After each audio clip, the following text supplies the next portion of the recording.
everyone, it's Becky here. So welcome to another new video here on my YouTube channel. So the window view outside our Airbnb in Bath Spa in England is absolutely beautiful. So I decided to do a large sketch for it. And it's such a wonderful memory. Let's get started on the full process, starting with drawing. So I did like a really quick pencil draft of the layout. Now I'm starting to draw the wine bottle first, starting with the cap and the neck, and then the body. And the baseline of the bottle is nice and round. Same for these horizontal lines on the bottle. They're all curving, following the cylindrical round surface of the bottle horizontally. And the name of the wine is called Froglet. And we bought this from the Marks and Spencer's grocery store nearby.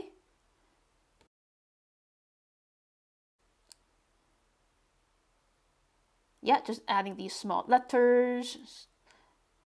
Okay, so now I'm drawing the goblet, which is a shape in between a cylinder and a sphere. Yeah, the leg and the base. The liquid line, suggesting the light and shade streaks. And now I'm drawing the table line, behind the vessels, and with a grainy texture, and the crevices of the wooden panels on the table. Now I'm drawing the vertical lines of the walls, suggesting a sense of depth of the room. So that's a windowsill that I just drew, more vertical lines dividing the walls into segments. That's another window down there that I'm drawing. And now I'm drawing the big leaves of this live monstera plant in the corner of the living room, which is really nice. For pretty much all of the Airbnbs we've been so far, I've never seen like a live house plant for us. So this is really nice to see. Now I'm drawing more vertical lines and these slanting horizontal lines for the windowsills and window panels here. So most of these slanting horizontal lines are below the eye level and they're going upwards towards the right. The vertical lines are really easy. All I have to do is just repeat drawing, following my seeing. The vanishing point where these slanting horizontal lines are merging is somewhere outside the page on the right. Yeah, many layers of window frames and glasses as well. Yeah, there's the middle bar.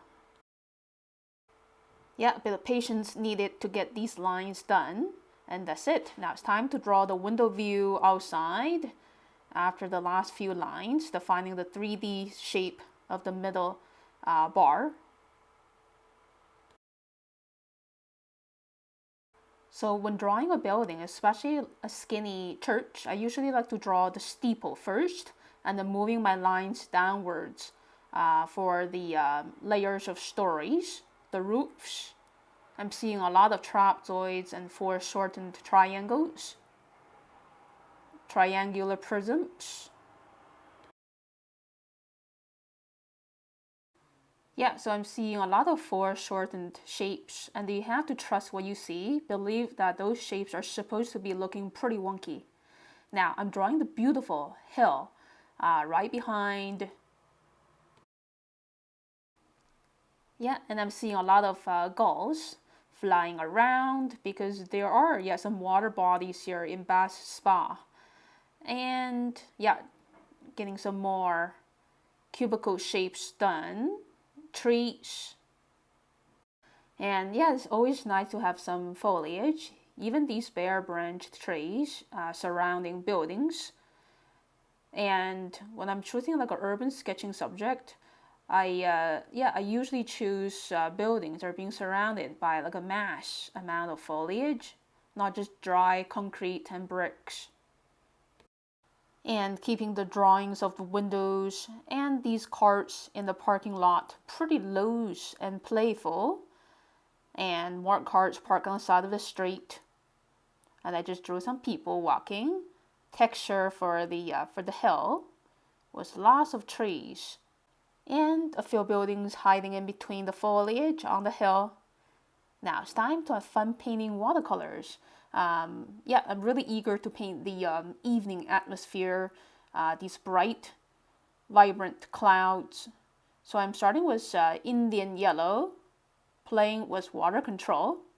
So some brush marks contains a higher ratio of water, other brush marks a bit more Indian yellow pigment. Now, in between the streaks of yellow clouds and blocking in super loosely, yeah, these brush marks of diluted cerulean blue. Yeah, just keeping these two colors pretty light for the first layer. Now, I'm adding some retouches of a bit stronger cerulean blue for the higher part of the sky. Now, I'm underpainting the hill area using diluted yellow ochre. And this time, I'm not underpainting everything under the sky because, yeah, it's getting dark very soon. So I'm just painting that foreground hill using hooker's green and a little bit of yellow ochre. Same for the lawn as well. Yeah, in the front, hooker's green with a little bit of yellow ochre. And for the distant hill area, I see the green is looking colder. So I'm still playing with hooker's green, but mixing burnt sienna. Just a little bit of burnt sienna into it. So I get like a shading tone of green. Yeah, same to color mixture. This next move is containing less water. So by mixing just two colors together, as you can see, you can achieve quite a bit of gradation and color variations. So we'll leave the hills for now. I want to shade the clouds with more volume. So I'm now using the mix of cobalt blue with a little bit of permanent violet to shade the bottom bit of these pieces of clouds. No overshading. Yeah, heavier tones for the bottom edge. And sometimes you may not need to constantly reload your brush with too much pigment. Just keep dragging, you'll get like a softer tone. Now I'm underpainting the church using just a little diluted yellow ochre.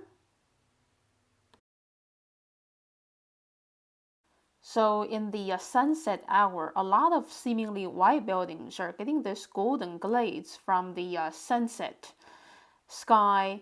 And yeah, same for this building. But for the roofs, I'm using pretty much pure Van Dyke brown.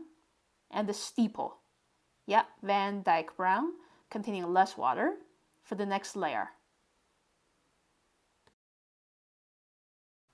And for the shaded areas on the church, I'm simply using cobalt blue with a little bit of permanent violet mixed into it. Now I'm glazing the brighter areas of the church using yellow ochre with a little bit of orange mixed into it. Burnt sienna for that door. Yeah, and just adding some glaze for the end of the street over there, making the roof smoother up there. And wow, look at the golden glow. Yeah, that yellow-orange tone can be really rich for white and gray buildings in the evening. Now, I'm painting these cherry blossoms using cold pink and blue violet to shade the bottom. Using leftover grays to paint and shade the street. Like cobalt blue mixing with permanent violet and a bit of hooker's green. And adding some more golden glow, yeah, on the corners. And quickly painting the tree, yeah, using Van Dyke brown and hooker's green very loosely. And I'm also glazing on a bit of diluted yellow-orange, yeah, for the distant hills. The lighting condition is like changing every minute or every few seconds. The sun is moving, the clouds are moving as well. So in this way, there's a huge difference between sketching from a photo and sketching from real life. especially in the evenings when the lights are changing really fast. Now I'm painting the interior of our Airbnb, starting with this diluted yellow ochre. And so the ambience of the sunset colors are coming in, staining these walls with like a really mild peachy color. I also secretly blend in a bit of diluted orange and diluted permanent red. Very tiny bit, mostly it's just water. Same for the window panes. Yeah, so the inside world and the outside world, they're united. Yeah, with this mellow, peachy color. And for the pale color of the wine, I'm using very diluted lemon yellow. And for the first layer and the lightest tone on the glass bottle, I'm using hooker's green and mixing quite a lot of yellow ochre into it. Dilute the color with a lot of water. Now, second color, wet into wet. This is still the same mixture of hooker's green with a little bit yellow ochre, but this is close to pure hooker's green. Again, as I mentioned before, when you mix two colors together, be mindful of the ratio of each color. So you're going to end up with a pretty high range of color variations. I'm still working with hooker's green and yellow ochre. Each brush mark is kind of like a slight different ratio change. The base of glass bottles are usually very shaded. So this is pure hooker's green containing very least amount of water. There are also a few quite shaded streaks on the bottle neck and body area. Now for the metallic cap and neck area, I'm mixing cerulean blue with a little bit of hooker's green, leaving some white paper streaks untouched for the shine of the metallic surface.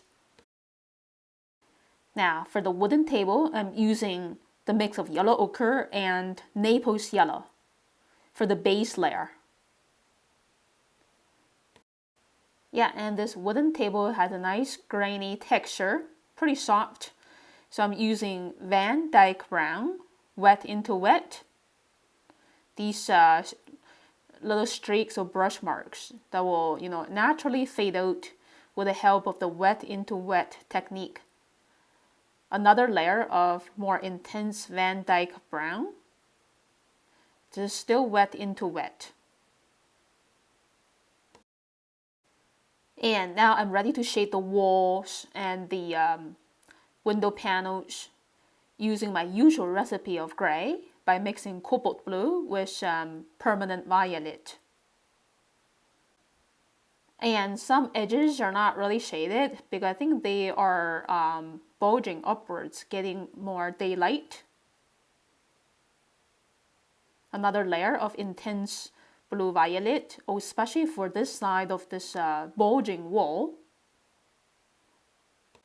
This side of the wall is completely against the light source or the window. So it's very shaded. So yeah, I'm very firm about that. And the lower part of the walls are pretty shaded because those areas don't receive a lot of daylight. I'm also using the leftover gray to shade the wine label on the right only. Same for the goblet on the right side.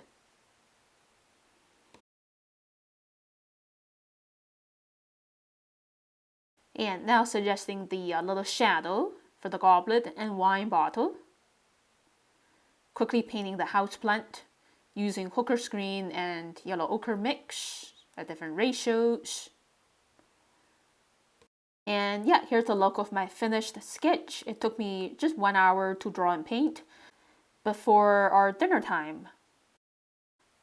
And the clouds outside are looking more concentrated because the rain is on the way for tomorrow. Here's our dinner. So we bought everything from M&S supermarket. And the next morning, before we check out of this super beautiful Airbnb, I decided to sketch the other window view outside our bedroom window. Yeah, these seagulls are super adorable, perched on the roof. And this is like a 45-minute drawing on watercolors. It's so sad to leave. So thank you so much for watching this video, everyone. If you like it, please click like and leave me a comment below. And I will see you again in the next vlog video very soon. Bye, everyone.